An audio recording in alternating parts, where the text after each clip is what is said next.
Ciao, mi sono deciso a fare questo video perché stamattina mi è capitata un'altra frattura dentale.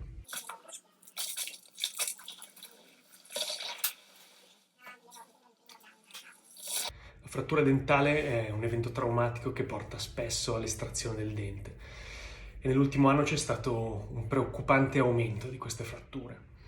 Quella che era una nostra sensazione è stata corroborata da diversi studi clinici che hanno dimostrato appunto che a livello globale nell'ultimo anno c'è stato un importante aumento di problemi articolari, muscolari e dentali. La pandemia ha generato in tutti molto stress, l'attuale situazione di incertezza genera ancora tanta ansia. Molti scaricano quest'ansia, questo stress appunto proprio sulla bocca.